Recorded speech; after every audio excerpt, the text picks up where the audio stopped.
ಆಮೇಲೆ ಈ ಮತ್ತೆ ಯಥಾ ಪ್ರಕಾರ ಪೆಟ್ಟಿಗೆ ಹೊರುವುದು, ಕುಳಿತು ಹೋದ ಬಾಳೆಹಣ್ಣು ತಿನ್ನುವುದು, ಮಾಮೂಲು ಜೀವನ ಶುರು ಮಾಡಿದ. ಕಡೆಗೆ ಒಂದು ದಿವಸ ಏನಾಗಿದೆ, ಸಿಂಧು ಸೌವೀರ ದೇಶದಲ್ಲಿ ಅಂತ ಹೇಳಿದ್ನಲ್ಲ, ಎಲ್ಲೋ ಯಾರದೋ ಮನೆ ಜಗಲಿ, ಎಲ್ಲೋ ದೇವಸ್ಥಾನ ಜಗಲಿ ಎಲ್ಲ ಮಲ್ಕೊಂಡಿದ್ದಾನೆ. ಅವನಿಗೇನಿಲ್ಲ, ವಾಸಸ್ಥಾನ ಇಲ್ಲ, ಮಣ್ಣಿಲ್ಲ, ಮೊಸಳೆ ಇಲ್ಲ, ಅಲ್ಲಿ ಎಲ್ಲ ಮಲ್ಕೊಂಡಿದ್ದಾನೆ. ಮಲ್ಕೊಂಡಿದ್ದಾಗ ಸಿಂಧು ಸೌವೀರ ದೇಶದ ರಾಜ, ಆಗ ಸಿಂಧು ಸೌವೀರ ದೇಶದ ರಾಜ ರಘುಗಣ ಅಂತ ಅವನ ಹೆಸರು. ಅವನು ದೊಡ್ಡ ಜ್ಞಾನಿ, ದೊಡ್ಡ ವಿದ್ವಾಂಸ. ಅವನಿಗೆ ಆದರೆ ಏನು ಅಂದ್ರೆ ಇನ್ನೂ ಹೆಚ್ಚು ತಿಳ್ಕೋಬೇಕು ಅಂತ. ಆವಾಗ ಭಗವಂತ ಕಪಿಲ ಜನರಿಗೆ ದೃಷ್ಟಿಗೋಚರನಾಗಿದ್ದಂತೆ.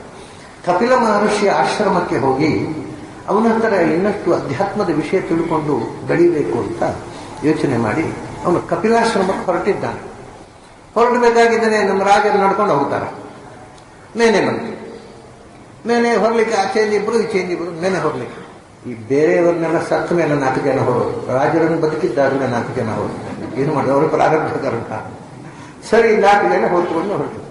4 ಜನ ಹೊತ್ತಲಿಕ್ಕೆ ಅವನ ಅಲ್ಲಿಯ ಗುರಿಕಾರ ಅಂತ ಇರ್ತಾನೆ, ಅವನ ಅರಮನೆಯ ಗುರಿಕಾರ, ಆ ಗುರುಕಾರ ಕುಲಪತಿ ಅಂತ ಹೇಳ್ತಾರಲ್ಲ, ಗುರಿಕಾರ ಅಂತ. ಅವನು 4 ಜನ ಮಾಡ್ಬೇಕಲ್ವ. ಅವತ್ತೇನೋ ರಜೆಯಲ್ಲಿದ್ದವು, ಮೇನೆ ಹೊರವರು 3 ಜನ ಇದ್ದಂತೆ. ಏನು ನೋಡುವ ಆಚೆ ಈಚೆ ನೋಡೋದು, ಇವನು ಲಕ್ಷ ಮಲ್ಕಿದ್ದಾನೆ ಅಲ್ಲಿ, ಜಡ ಬರುತ್ತಾ ಅಲ್ಲಿ ಎಲ್ಲೋ ಜಗಲಲ್ಲಿ ಮಾಡಿ, ಹೇಳೋ ಪಾಲಕಿ ಹೆಗಲು ಕೊಟ್ಟು, ಹೆಗಲು ಕೊಟ್ಟ, ಅದು ಆಕ್ಷೇಪವೇ ಇಲ್ಲ. ಹೆಗಲು ಕೊಟ್ಟ ಪಾಲಕಿ, ಎಲ್ಲಿ ಕಪಿಲಾಶ್ರಮಕ್ಕೆ ಹೋಗಿ ಆಯ್ತು. ಇವರು 3 ಜನ ಕರೆಕ್ಟ್ ಹಿಡ್ಕೊಂಡು ಹೋಗ್ತಾ ಇದ್ದಾರೆ. ಅವನು ಎಲ್ಲೋ ಆಲೋಚನೆ, ಅಲ್ಲಿ ಎಲ್ಲೋ ಆಲೋಚನೆ, ಏರು ತಗ್ಗು ಒಂದಿಲ್ಲ. ಒಮ್ಮೆ ಆ ಕಡೆ ಪಾಲಿಟ್ಟು, ಒಮ್ಮೆ ಈ ಕಡೆಗೆ ಬಲ ಆಡ್ತಾ ಇದೆ ಮಹಾರಾಜ, ಒಮ್ಮೆ ಈ ಕಡೆ ಜಾಡ್ತಾ ಇದ್ದಾರೆ, ಒಮ್ಮೆ ಆ ಕಡೆ ಜಾಡ್ತಾ ಇದ್ದಾರೆ. ಅದ್ರ ಮೇಲೆ ಕೂತ್ಕೊಳ್ಳಿಗೆ ಆಯ್ತಾರೆ. ಇವ್ನು ಎದ್ವಾ ಹೋಗ್ತಾ ಇದ್ದಾನೆ. ಇವ 3 ಜನ ಕರೆಕ್ಟ್. ಅವನು ಹೇಳ್ತಾನೆ, ಏನಪ್ಪ ನೀವು ಪಾಲಿಕೆ ಹೊರತು ಅಭ್ಯಾಸ ಇಲ್ವಾ? ಮಹಾರಾಜ ಮೇಲೆ ಕೂತಿದ್ದಾನೆ, ಎಚ್ಚರ ಇಲ್ವಾ? ಯಾಕೆ ಎದ್ವಾ ಹೊರತಾ ಇದ್ದೀರಿ ಅಂತ ಬೈತಾನೆ ರಾಜ. ಅವಾಗ ಈ 3 ಜನ ಇದ್ದವ್ರು ಹೇಳ್ತಾರೆ, ಸ್ವಾಮಿ ನಮ್ಮ ತಪ್ಪಲ್ಲ, ಇವನು ಒಬ್ಬನಿಂದ ನಾವು ಅಪವಾದಿಗಳು ಹಾಗಾಗಿದೆ, ನಾವು ಕರೆಕ್ಟಾಗಿ ಹೋಗ್ತಾ ಇದ್ದೇವೆ, ಅವನು ಎದ್ವಾ ಹೋಗ್ತಾ ಇದ್ದಾನೆ. ಅದಕ್ಕೆ ಅವನು ಸರಿಯಾಗಿ ಹೋಗ್ತಾ ಇಲ್ಲ, ಎಲ್ಲೇನೋ ಎತ್ತರ ಇದ್ದಲ್ಲಿ ಹೋಗೋದು, ತಗ್ಗಿ ಒಮ್ಮೆನೆ ಜಾರುದು, ಏನೇನೋ ಮಾಡ್ತಾ ಇದ್ದಾನೆ ಆಚೆ ಈಚೆ. ನೋಡಿ, ಅವನನ್ನು ನೋಡಿ ನಂಜು ಮಾತಾಡ್ತಾನೆ ರಾಜ, ಅವನ ಯೋಗ್ಯತೆ ಗೊತ್ತಿಲ್ಲದೆ. ದೊಡ್ಡ ಜ್ಞಾನಿ ಅವನು ಕೂಡ. ಅದು ಇವನ ವಿದ್ವಾಂಸ ಅನ್ನಲಿಕ್ಕೆ ಬೇಕಾದ ಯಾವ ಕುರುಹು ಇಲ್ಲ ನೋಡಿ. ಪೆದ್ದುಗಳು ಹಾಗಿದ್ದಾನೆ, ಹರಕು ಬಟ್ಟೆ, ಹುಚ್ಚರಾಗಿದ್ದಾನೆ. ಹೇಳ್ತಾನೆ, ಅಹೋ ಕಷ್ಟಂ ಭ್ರಾತರ ವ್ಯಕ್ತ ಮುರು ಪರಿಶ್ರಂತಹ ದೂರ ಮಧ್ವಾನಂ ಏಕ ಏವ ಊಹಿವಾನ್ ಸುಚಿರಂ. ನಾತಿ ಪೀವ ನಾತಿ ಸಂಹನನಾಂಗ ಜರಸ ಉಪದ್ರುತೋ ಭವಾನ್ ಅಂತ ತಮಾಷೆ ಮಾಡ್ತಾನೆ. ಅಪ್ಪ ತಾವು ಭವಾನ್ ಅಂತ, ತಾವು ನಂಜಿದು ಅಣ್ಣ, ತಾವು ಬಹಳ ಕಷ್ಟಪಡ್ತಾ ಇದ್ದೀರಿ. ಯಾಕೆ? ವ್ಯಕ್ತಂ ಭ್ರಾತಃ ಅತಿ ಪರಿಶ್ರಾಂತಹ, ಬಹಳ ಕಷ್ಟ ಆಗಿದೆ ಪಾಪ ತಮಗೆ. ಆ ನಂಜಿನ ಎಲ್ಲ ಮಾತನಲ್ಲಿ, ಅಣ್ಣ ತಮಗೆ ತುಂಬಾ ಕಷ್ಟ ಆಗ್ತಾ ಇದೆ. ಯಾಕೆ? ಅತಿ ದೂರಂ ಮಧ್ವಾನಂ ಏಕ ಏವ ಊಹಿವಾನ್ ಸುಚಿರಂ.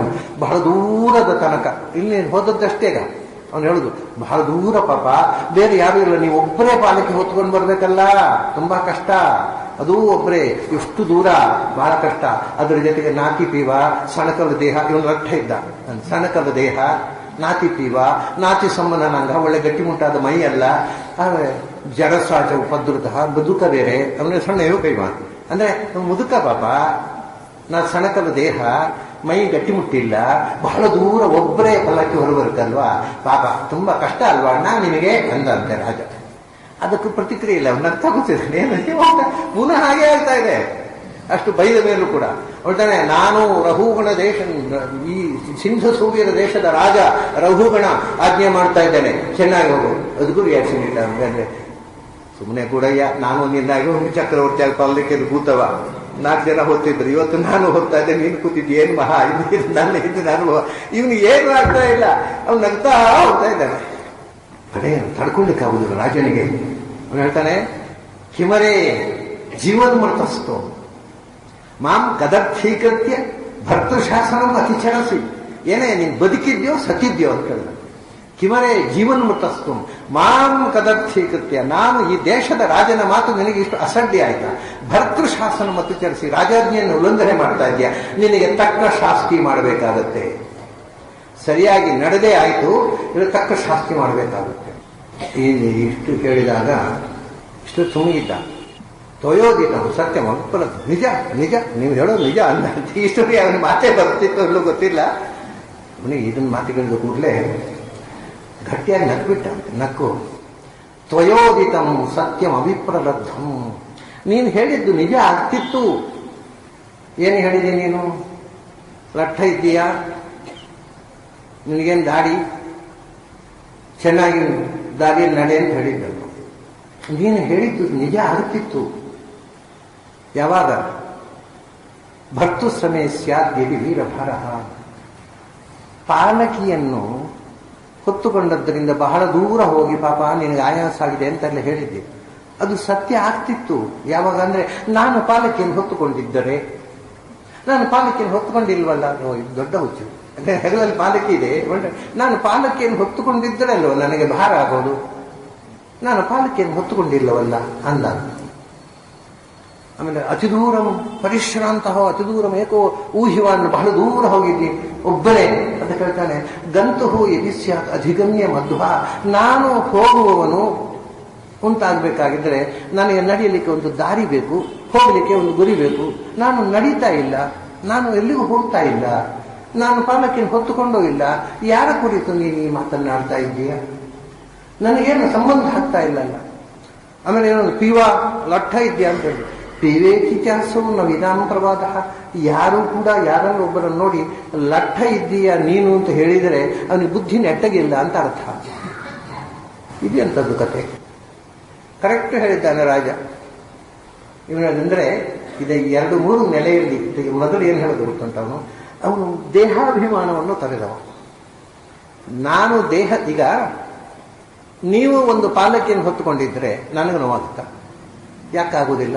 ನಿಮ್ಮ ದೇಹ ನನ್ನದು ಅನ್ನೋ ಅಭಿಮಾನ ನನಗಿಲ್ಲ. ಆದ್ದರಿಂದ ನನ್ನ ದೇಹ ಅನ್ನೋ ಅಭಿಮಾನವನ್ನು ನಾನು ಕಳ್ಕೊಂಡ್ರೆ ನನ್ನ ಹೆಗಲಲ್ಲಿ ಪಾಲಕಿದ್ದು ನನಗೆ ನೋವಾಗೋಲ್ಲ. ನೋವಾಗಲಿಕ್ಕೆ ಕಾರಣ ಪಾಲಕಿ ಇಲ್ಲ, ಇದು ನನ್ನ ಹೆಗಲು ಅಂತ ನಾನು ಇಟ್ಕೊಂಡ ಅಟ್ಯಾಚ್ಮೆಂಟ್ ಕ್ರಿಯೇಟ್ಸ್ ಪೇನ್. ಆದ್ದರಿಂದ ನೋಡಿ, ರಾತ್ರಿ ಹೊತ್ತು ಕೈ ಒಂದು ಗಾಯ ಆಗತ್ತೆ, ನಿದ್ದೆ ಉರಿತಾ ಇರ್ತದೆ. ಯಾಕೆ ಉರಿದು? ನನ್ನ ಕೈ, ನಿಮ್ಮ ಕೈ ಗಾಯ ಆದರೆ ನನ್ನ ಉರಿಯೋಲ್ಲ, ನನ್ನ ಕೈ ಗಾಯ ಉರಿತಾ ಇರ್ತದೆ. ಯಾಕೆಂದ್ರೆ ಇದು ನನ್ನ ಕೈ. ರಾತ್ರಿ ನಿದ್ದೆ ಬರುತ್ತೆ, ನನ್ನ ಕೈಯಲ್ಲಿ ಒಂದು ಮಲಿತು ಹೋಗುತ್ತೆ, ನೋವಿಲ್ಲ. ಬೆಳಗ್ಗೆ ಎದ್ದುಕೊಂಡು ನನ್ನ ಕೈ ಉರಿದು ಶುರುವಾಯಿತು. ಹಾಗಾದರೆ ಅದು ಯಾವಾಗ ನಿಮಗೆ ದುಃಖ ಕೊಡುವುದು ಅಂದರೆ ಇದು ನನ್ನದು ಅಂತ ತಿಳ್ಕೊಂಡಾಗ, ಇಲ್ಲದ್ರೆ ದುಃಖ ಆಗುವುದಿಲ್ಲ. ಅವನು ಇದು ನನ್ನ ದೇಹ ಅನ್ನೋ ಪ್ರಜ್ಞೆಯನ್ನೇ ಕಳ್ಕೊಂಡ. ಅವನು ಹೇಳ್ತಾನೆ, ನನಗೆ ಭಾರ ಆಗುವುದು ಹಾಗಯ್ಯ, ಯಾಕೆಂದ್ರೆ ನಾನು ನಿನ್ನ ಪಾಲಕಿಯನ್ನು ಹೊತ್ತುಕೊಂಡೇ ಇಲ್ಲ. ಭರ್ತು ಸಮಯ ಸ್ಯಾತ್ ಯದಿ ವೀರ ಭಾರ, ಅದು ಭಾರ ಅಂತ ಆಗ್ಬೇಕಾದ್ರೆ ಅದನ್ನು ಹೊತ್ತುಕೊಂಡಿರ್ಬೇಕಲ್ಲ, ಹೊತ್ತುಕೊಂಡವನಿಗೆ ಭಾರ ಆಗತ್ತೆ. ನಾನು ನಿನ್ನ ಪಾಲಕಿಯನ್ನು ಹೊತ್ತುಕೊಂಡೇ ಇಲ್ಲ, ಮತ್ತೆ ಈ ದೇಹ ಹೊತ್ತುಕೊಂಡಿದೆ, ನಾನಲ್ಲ ಅಂತ. ಈ ದೇಹ ಹೊತ್ತುಕೊಂಡಿದೆ, ನಾನಲ್ಲ. ನನಗೆ ಯಾಕೆ ನೋವಾಗಬೇಕು? ಬಹಳ ದೂರ ನಾನು ಹೋಗ್ತಾ ಇಲ್ಲ. ಮತ್ತೆ ಗಂತು ಯದಿ ಸ್ಯಾತ್ ಅಧಿಗಮ್ಯಂ, ಹೋಗುವ ಗುರಿ ಒಂದಿದ್ದರೆ, ಹೋಗುವ ದಾರಿ ಒಂದಿದ್ದರೆ ಹೋಗೋದು. ಗುರಿ ಇರೋದು ನಿನಗೆ, ದಾರಿ ಇರುವುದು ಕಾಲಿಗೆ. ಕಾಲು ಹೋಗ್ತಾ ಇದೆ, ನಾನು ಹೋಗ್ತಾ ಇಲ್ಲ. ನಾನು ಐ ಡೂ ನಥಿಂಗ್, ಏನು ಮಾಡ್ತಾ ಇಲ್ಲ. ಗಂತುಲು. ಆಮೇಲೆ ಪೀವ ಲಟ್ಟ ಇದೆ. ಹೌದಾ? ಆತ್ಮ ಲಟ್ಟ ಇರುತ್ತಾ? It is smaller than on atom. ಆತ್ಮ ಲಟ್ಟ ಇರುವುದು ಹಾಗೆ. ಓಹೋ, ನಾನು ಲಟ್ಟ ಇರುವುದಲ್ಲ, ಈ ದೇಹ ಲಟ್ಟ ಇರುವುದು. ಇಲ್ಲ, ತಪ್ಪು ತಿಳ್ಕೊಂಡು ಮಾತಾಡ್ತಾ ಇದ್ದೀಯ ನೀನು. ಇವ್ರು ಕಂಗಾಲು, ಇದೆಂಥ ಒಬ್ಬ ಇವನು ವಿಚಿತ್ರ ಮಾತಾಡ್ತಾ ಇದ್ದಾನೆ, ತುಂಬಾ ಡೀಪ್ ಇದ್ದಾನೆ ಅಂತ ರಾಜನಿಗೆ ಗಾಬರಿ ಆಗುತ್ತೆ. ವಿವೇಕಿ ಚಾಸೋ ನವಿದಾಂ ಪ್ರವಾದ. ಇದು ಒಂದು ಮುಖ, ದೇಹಾಭಿಮಾನ ಇಲ್ಲದೆ ಇದ್ದಾಗ ಕಾಣುವ ಒಂದು ನೋಟ. ಇದರ ಹಿಂದೆ ಇನ್ನೊಂದಿದೆ. ಏನು ಅಂದ್ರೆ ಭರ್ತು ಭಾರ. ಭಾರ ಹೊರುವವನಿಗೆ ಭಾರ ಅಲ್ವಾ? ನಾನು ಹೊತ್ತಿಲ್ಲ, ಅದನ್ನು ನನಗೆ ಯಾಕೆ ಭಾರ ಆಗಬೇಕು? ಯಾಕೆ ನಾನು ಹೊತ್ತಿಲ್ಲ ಅಂದ್ರೆ, ಭರ್ತಾಸನ್ ಭ್ರಿಯಮಾಣೋ ವಿಭರ್ತಿ ಸವೋತ್ರಿಧಾತು ಪೃಥ್ವೀ ಮುತದ್ಯಾಂ ಏಕೋದಾಧಾರ ಭುವನಾನಿ ವಿಶ್ವ. ಎಲ್ಲವನ್ನು ಹೊತ್ತವನು ಭಗವಂತ, ನೀನಲ್ಲ, ನಾನಲ್ಲ ಅಂತ. ಭರ್ತಾಸನ್ ಭ್ರೀಮಾಣ ವಿಭರ್ತಿ, ಎಲ್ಲವನ್ನು ಹೊತ್ತವನು ಅವನು. ಏಕೋದಾಧಾರ ಭುವನಾನಿ ವಿಶ್ವ, ಇಡೀ ಜಗತ್ತನ್ನು ಹೊತ್ತವನು ಅವನು. ಅವನು ಜಗತ್ತನ್ನು ಹೊತ್ತವನು, ಪಾಲಕ್ಕೆ ಹೊತ್ತಿಲ್ವಾ? ದೇವರು ನಿನ್ನನ್ನು ಪಾಲಕಿಗೆ ಹೊತ್ತುಕೊಂಡು ಕರ್ಕೊಂಡು ಹೋಗ್ತಾ ಇದ್ದಾನೆ. ನಾನೇನು ಮಾಡ್ತೇನೆ? ನಾನೇನನ್ನು ಹೊತ್ತಿಲ್ಲ. ಹಾಗೆ ಗಮ್ಯವು, ಗಂತು, ಹೋಗುವುದು ಬರುವುದು ಚಲನ ಎಲ್ಲ ಕ್ರಿಯೆ. ನಹಿ ಪ್ರತಿಬಿಂಬಸ್ಯ ಕ್ರಿಯಾ ಸಹಿ ಬಿಂಬ ಕ್ರಿಯೆಯೂ ಕ್ರಿಯೆ. ನಾನು ಒಂದು ಬೊಂಬೆ, ಈ ಬೊಂಬೆಯನ್ನು ನಡೆಸುವವನು ಭಗವಂತ. ಅವನು ನಡೆದ, ಇನ್ನು ಕಾಲ ನಡ್ಕೊಂಡು ಹೋಯಿತು. ನಾನು ಏನು ಮಾಡ್ತಾ ಇಲ್ಲ.